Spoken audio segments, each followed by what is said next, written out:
Hello, everyone. I'm Lyle Wetsch. I'm an Associate Professor of Marketing here at the Faculty of Business at Memorial University. In this session, what I really want to do is to discuss what the differences are between a flipped classroom, a blended classroom, a hybrid classroom, which are the three main types of alternative class experiences that are being utilized in education today. I also want to share with you some of the different tools and techniques that you can utilize with any of these programs and even within your face-to-face class environment. If you do have any questions, please feel free to reach out to me after the presentation. My contact details will be available. So the first thing we need to do is to be able to differentiate what we're referring to when we're looking at each of these types of adaptations, if you will, to the teaching environment. Typically, when the blended term is used, this is referring to education that takes place both online and in a brick and mortar location. In a blended situation, what you're doing in the online environment is typically related to exercises and additional content to support what you're doing in the class environment. So when we're looking at a blended delivery, we're really looking at the classroom environment being the primary point of education, whereas the online environment is being used as a support tool to support what's being done in the classroom by providing opportunities for extra practice, additional information, more details, or supporting documents that's there. The hybrid model is similar to blended, but the difference is where is the primary delivery taking place. In a hybrid delivery model, a significant portion of the program is going to occur in the online environment. Just because it's being done as a hybrid model doesn't mean that it's actually going to have less face time between the professor, the instructor, and the students. The only difference is that in a hybrid model, the face time, if you will, may use a technological intermediary. So you may be using a Google Plus Hangout, you may be using Skype, you may be using some other video-based delivery where you can have synchronous integration between the students and the instructor. In a flipped classroom, the flipped classroom design is really about changing the normal expectations. Normally, what might be perceived as being an educational moment is people would come into the classroom, they would be presented with the information in the classroom environment, and then they would go away and do the additional materials to sort of help to enhance the learning. In a flipped classroom environment, it's really talking about taking the new material outside of the classroom, and so rather than presenting students with new material when they meet you in the classroom environment, they're being presented with that new material online, typically through an online presentation, video-based presentation, some sort of structure format such as that. And by moving all of the new content into the online environment, it allows for the class time to focus specifically on the problem solving and the discussion. This is a great method to really deal with focusing on teaching not all the information in the face-to-face environment, but really allowing you to focus on the areas that the students may need additional assistance with to be able to enhance with the understanding. A flipped classroom is a great tool to be able to use what's known as prescriptive teaching. So rather than have a lesson plan that says, when I go into the classroom, I'm going to teach X amount of content, through using a flipped presentation online and some means of evaluating the students' ability to have picked up that content, whether it's through an online quiz or some other evaluative process, you then are able to customize what you do in the classroom to invest your time and energies into those areas that are where the biggest gaps have occurred in the students' learning. So rather than reiterating the things that the students all understand, you can put more time and more energies into the areas that have the greatest need for the students to learn additional work on. One of the things that is really critical is you should never, in my personal opinion, use any of these techniques just because they're a new fad, they're cool, everybody's talking about them. If you're going to use any technique, or for that matter, if you're going to use any tool in the classroom or in the online environment, you really need to make sure that you're using that tool because it adds value.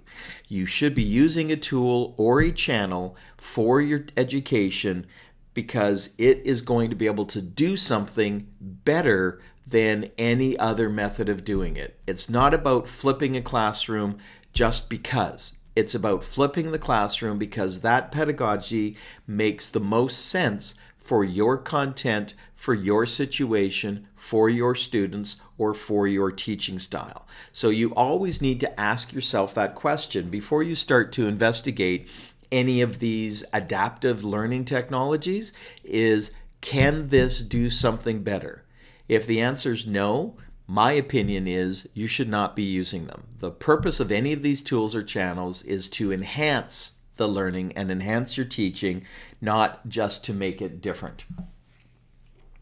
So what we want to do right now is just to provide a very brief overview of some of the key technologies and cool tools that you could use in any of these three types of learning environments.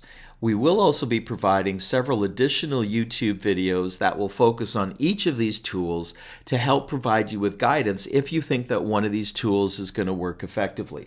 So please keep watching this YouTube channel, and we will have lots of additional tutorial videos that are being posted from these tools.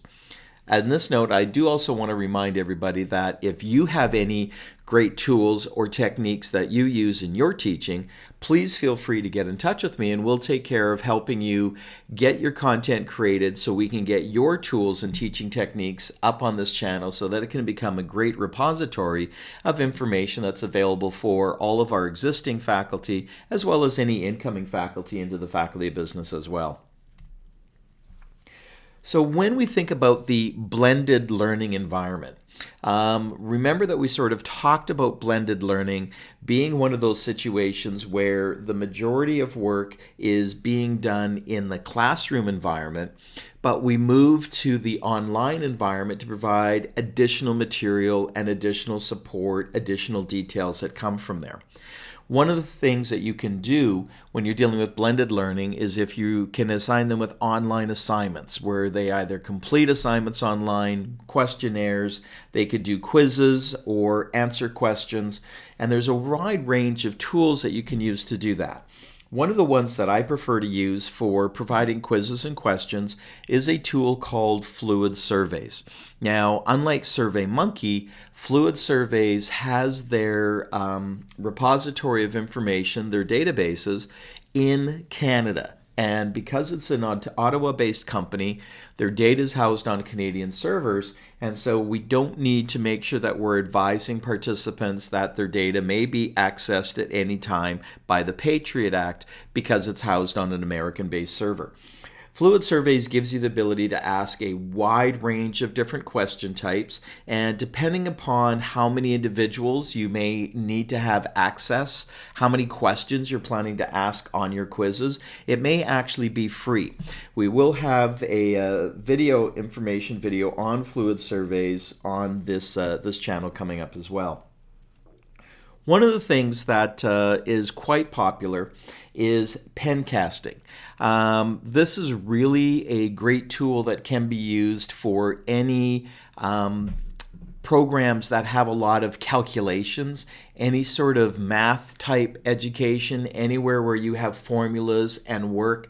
Pen casting allows you to be able to demonstrate the method that is used to get the answers and to actually show the work.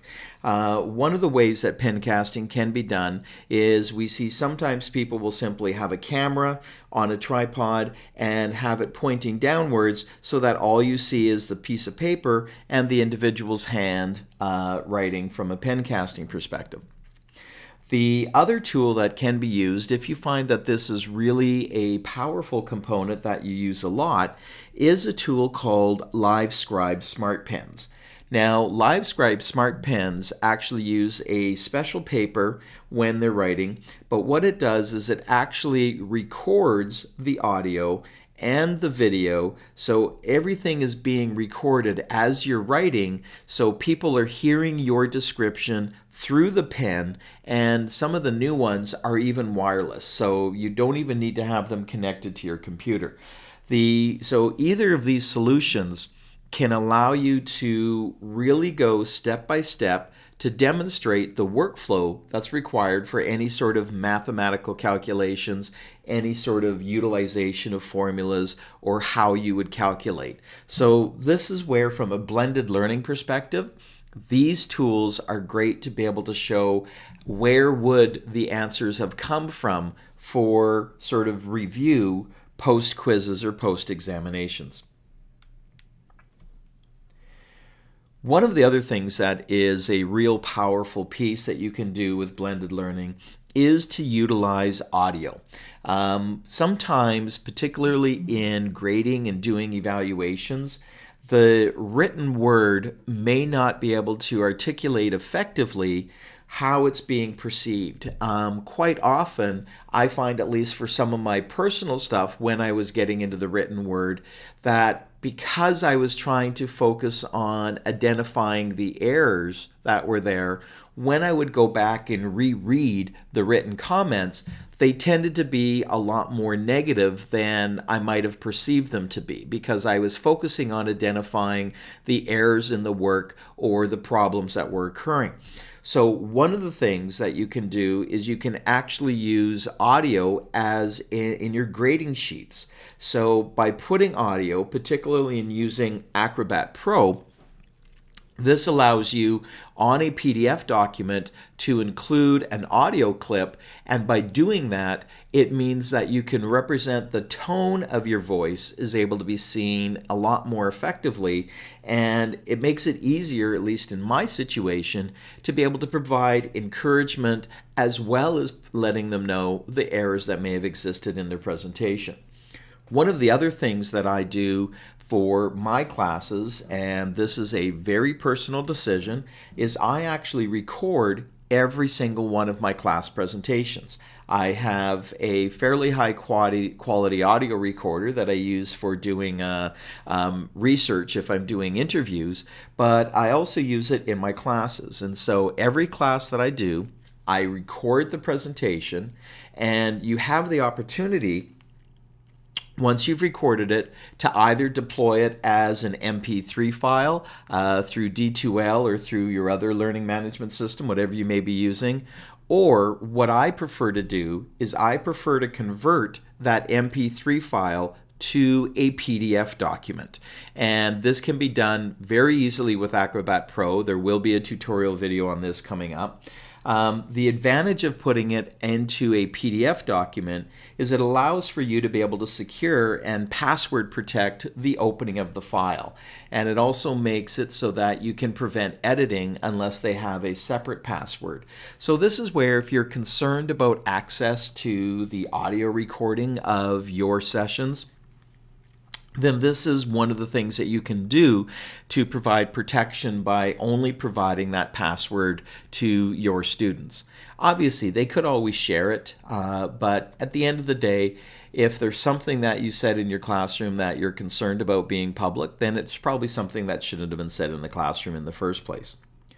One of the biggest things that I've seen over the years and have received feedback on with regards to the recording and class presentations is if you are dealing with languages issues where some of your students, English may be their second language, then by able to have them go back and record the presentation, because they may not necessarily be able to keep pace. If they're needing to do some translation from English to their language as it's being presented, they may actually miss pieces and key pieces of information from the presentation.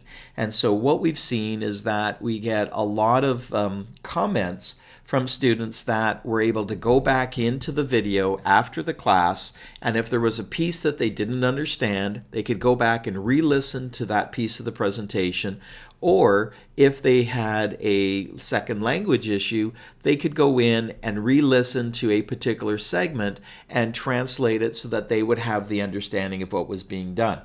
This is also a great method if you have students that are traveling for case competitions or sport events, or if they're ill.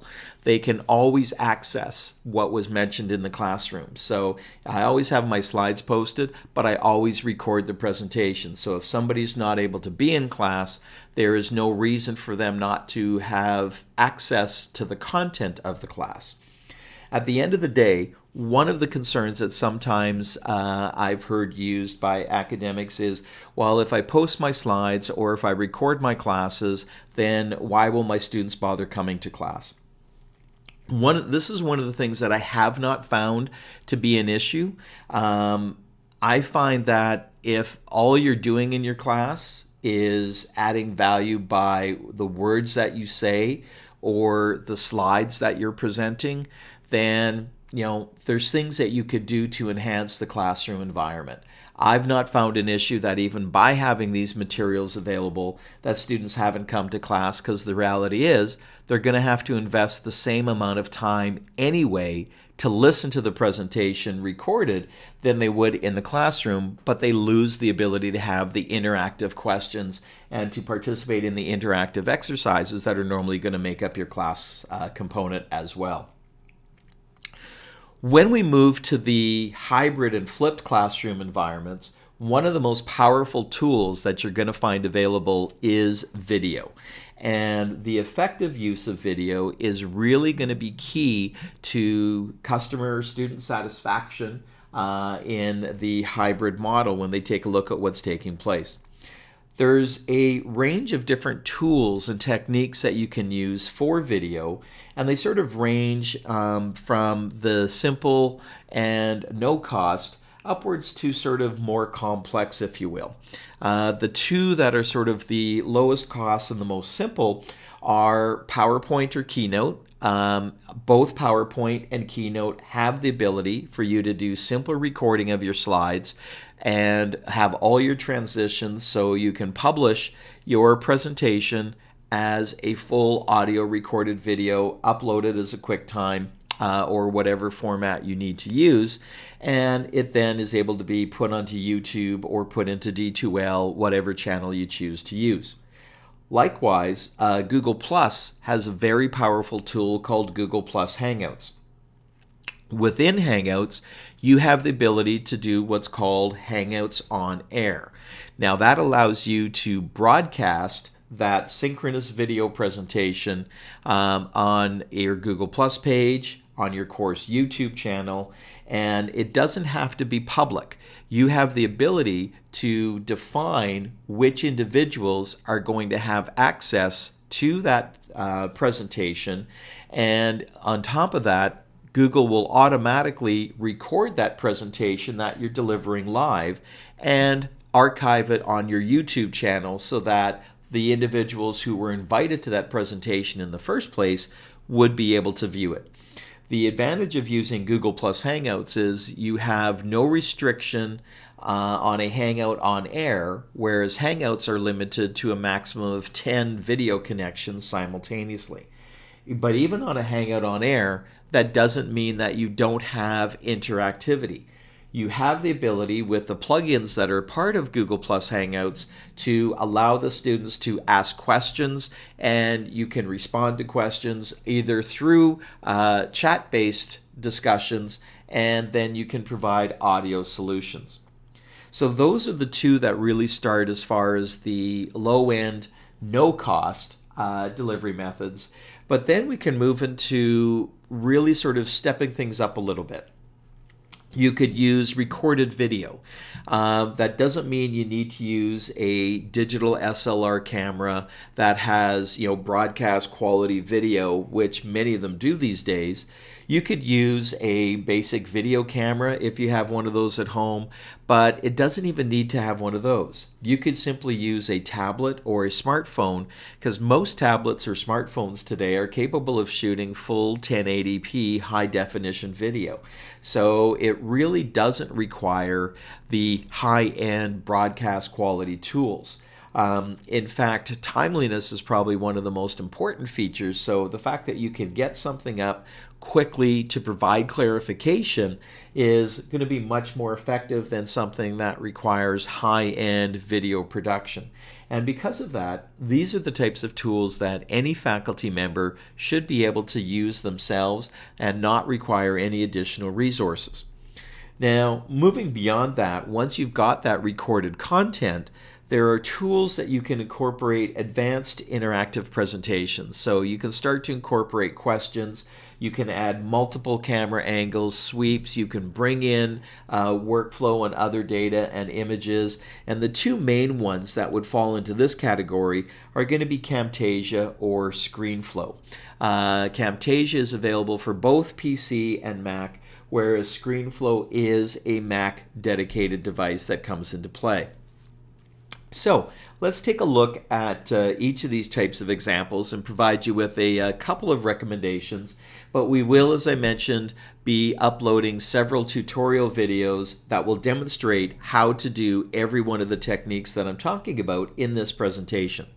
So the simplest and fastest way is simply recording your PowerPoint or Keynote presentations. One of the things that I believe is very important is to actually work in a 16:9 presentation slide. This is not the default setting on PowerPoint or Keynote. They will simply use a standardized, more square-based slide, but YouTube and most normal viewing channels, such as on a desktop or a laptop, the screen sizes tend to be more of a 16:9 format. This presentation that you're watching on YouTube right now is in a 16:9. What this allows you to do is to prevent the banding on the side of the video where you've got a black square, big square presentation in the middle and black bars on the side. Now, the steps are pretty simple. We will provide the video tutorials, but going through, if you are using PowerPoint, you simply go up to the top navigation, choose slideshow. Then one of the options are to record the slideshow. Then it'll play and you provide your audio recording as you're going along. Once you're done, you simply go File, Save, and that saves your PowerPoint presentation with the audio attached to it. Then you go File, then choose Save as Movie. And then that will take that entire presentation and save it as a video that can then be uploaded onto YouTube or embedded into your D2L page. If you're using Keynote on a Mac, then you go up to the top and you choose Play, and then under Play it says Record Slideshow. Once that's been done, you go File, Advanced, and under Advanced there's an option to choose Optimized Movies for iOS. So this is where if you have any video embedded into your Keynote presentation, which is one of the capabilities, it will automatically convert that video to 720p as opposed to 1080p resolution so that it will play more effectively on any mobile devices such as smartphones or tablets. Once that's been done, then you simply go File and Export to QuickTime, which will be a format that you can then upload to YouTube or embed. And so this is where really simple allows you to sort of get the audio recording that sort of brings it together and take it to the next step. If you're going to go to the next step and be recording with a camera, a tablet, an iPhone, or even a GoPro camera, again, always choose to shoot in 16:9. It's a great idea to use some form of tripod on whatever camera you're using for stability, and most models of tablets or phones are very capable of shooting full 1080 high def video. A couple of tools that are available if you really want to go to the next direction. If you have a digital SLR, there's a tool called Cam Ranger that you can plug into a digital SLR that allows you to actually manage and control what your camera is doing from either an iPhone or a tablet. It creates its own wireless communication, so you don't have to be behind the camera. So if you don't have a camera person, you can set your recording device on a tripod in the corner and then manage and start and stop and re-record and change the focus point all directly from your smartphone or tablet. If you're looking to record a guest presenter or looking to record your actual in-class presentations, there's a really cool new tool called Solo Shot. And you see on the screen the image of the Solo Shot 2. What this does is it provides a connection between your tripod and your camera. And the little transparent box that you see in the lower left-hand corner of the image, what you do with that is you simply drop that inside your pocket, like your jacket pocket, or clip it to some place on your body. And what that does is as you move around the room, your camera that's on a tripod in the back of the room is automatically going to track you. So you will always be center of the screen. You don't need to have anybody doing any videoing. So it is a little bit less obtrusive for students if there's a camera in the room. One thing that I do want to mention is if you are going to be recording your actual classes, you need to make sure that all of your students have given you permission to post that video if it's going to be going anywhere either to just visible to the students within that class. So if you want to record a presentation that you're doing in the class this year and use it for next year's students, then you would need to have those students' permissions if they appear anywhere in the video, either even the back of their heads, their voice, or their face. So this is where you need to take a look at when that's going to fit in and be appropriate for what you may be doing. If you're going to take things to the next step and start to incorporate things like a lighting kit, if you're going to be videoing yourself so that you've got better lighting, if one of the most important investments, I believe, is a good high quality microphone, because sound is going to be critical to make sure that it's clear and that it's crisp and no echoing. One of the best ones that we found and that I personally use is a microphone called the Blue Yeti. Sort of looks like the old school 20s or 30s microphones, but it has an amazing sound pickup and will even pick up questions from anywhere within a room. So it's great for a remote delivery as well. And these range anywhere from $120 to $150 depending upon whether you can catch it on sale. If you're doing any synchronous delivery, one piece of equipment that's going to be absolutely essential are going to be headphones and an earphone. And the reason why this becomes so essential is if you're using a microphone and you've got the speakers of your computer, the microphone's going to be picking up the words from the speakers, and if it's you that's actually speaking, it's going to create a lot of feedback and reverb. So one of the most important things you can do is to have an earpiece, just simply your phone earpiece, nothing too obtrusive, and just plug it into the headphone jack of your computer, and then just discreetly have the earpiece in your ear so that any audio that's coming through is coming into your ear, not being picked up from your microphone. Having a high quality video camera is a great tool as well, and it doesn't take a lot of money to pick them up. You do want to make sure that you're using a HD camera, so high definition, and you might want to use more than one if you're looking at including multiple camera angles, depending upon what you're trying to do. One of the ones that I find that has been around for quite a while, but it still works amazing, and that is the Logitech C920. And this you could pick up on sale anywhere from $79 to $99.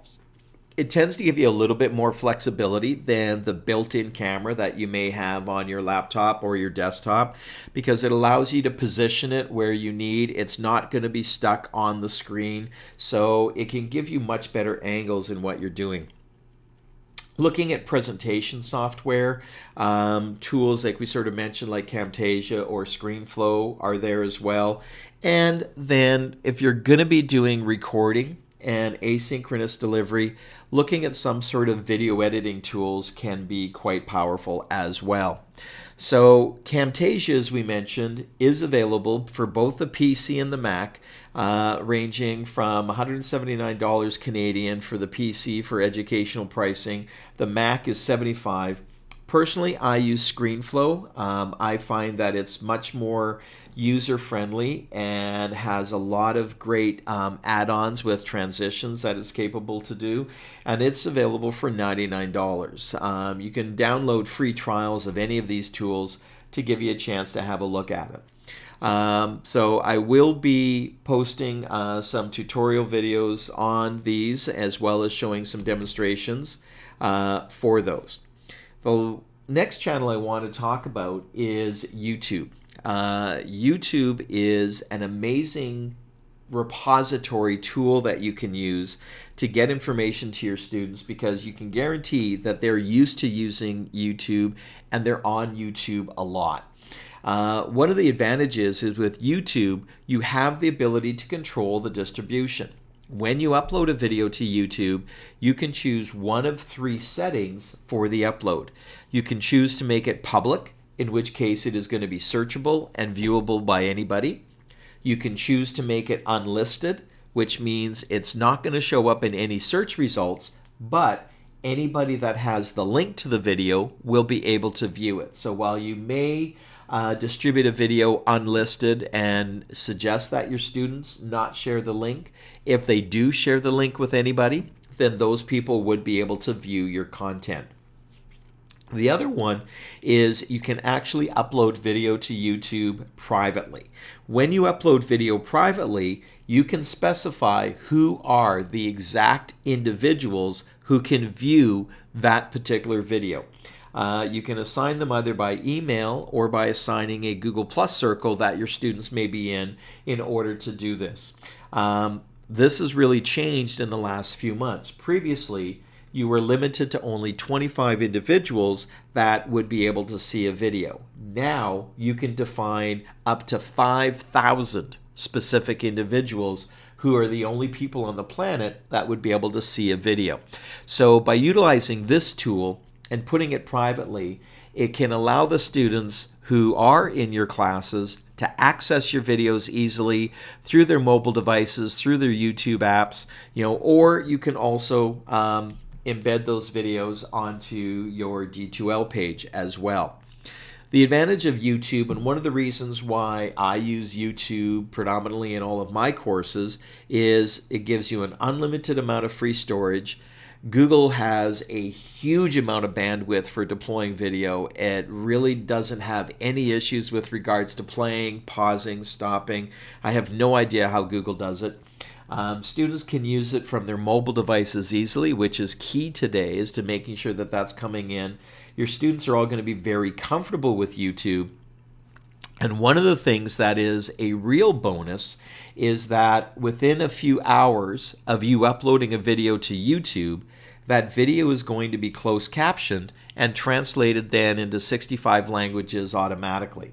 And so this is where, if you do have students in where English is not their primary language, they could have the ability to look at the closed captioning of your videos and be seeing the words in their language while they're listening to your presentation in English. So this can help them understand translations of key issues. It can help to make sure things are not being missed.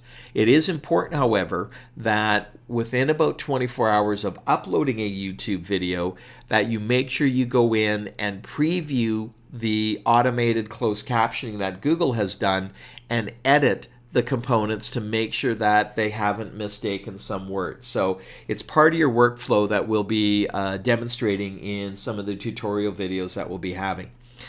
YouTube also has a wide range of free editing tools available that can provide you with a lot of capabilities without needing to go outside into other components.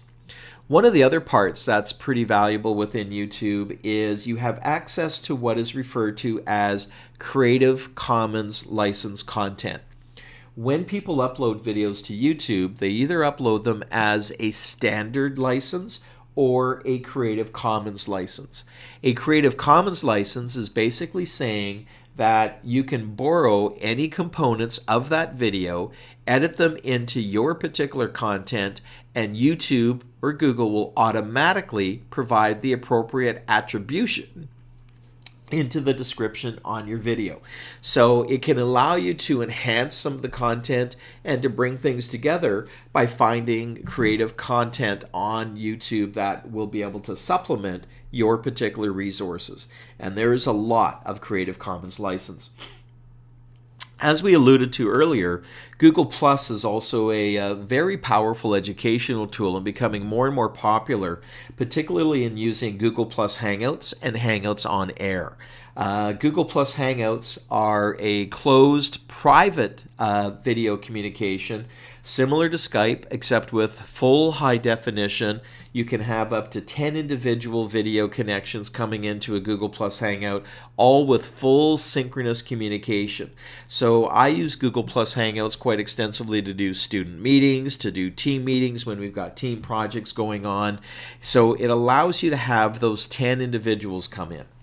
On a Hangout on Air, these are the ones where you're broadcasting to either a controlled group through a Google Plus circle, or you can actually make that Hangout on Air public. So you can be broadcasting it in real time, live on Google Plus, on YouTube, and you could even embed it onto your website, depending upon what your needs are. I find that I also use Google Plus Hangouts for bringing in guest speakers from remote locations because they can access it from their mobile device, they can access it from a tablet, and they don't actually need to be on Google Plus in order to use a Google Plus Hangout. Google has a new Hangouts app that they can download on their mobile device that simply allows them to do the communication without needing to actually go through and set up a Google Plus account. When you do the on-air, as I mentioned, the advantage is everything that's being broadcast is actually automatically being recorded and is uploaded to your YouTube channel, so you can then go back in, edit it, and then have that recording available. If that on-air broadcast was limited to a specific circle, such as the students in your class, they would be the only ones that would have access to that video that you then upload from the recording. So it still does give you the capabilities. The other part is that when you're dealing with YouTube, you can actually create a branded YouTube channel specific for your course, very similar to what we've done here in creating the YouTube channel for for the teaching and learning component. You can also go about creating pre-roll and post-roll videos. These are little short video clips that you add to the beginning of your presentation or add to the end of your presentation. These can be very simply done in PowerPoint or Keynote, so you can bring in all sorts of lovely little animations just to sort of have a little bit more start, if you will, to your sessions. And we will be providing tutorial videos on how to create those very easily, and those will be uploaded on the site as well. So we've done some brief introduction into the different types of the learning environments, as well as looked at a lot of the different technical tools that are available that can provide assistance with you in many of these types of delivery options and can even enhance just your face-to-face delivery or your grading of the students' work. We will be providing several other tutorial videos, as I mentioned throughout the last component, to show you step-by-step and hands-on how to use some of these tools. So if you do have any questions, please feel free to drop me an email at lwetsch@mun.ca or reach out to me through many other different channels. Other than that, thank you very much for joining us, and please make sure that you subscribe to this YouTube channel and look at the other tutorial videos as they get deployed and the other presentations from this teaching summit. Have a great day.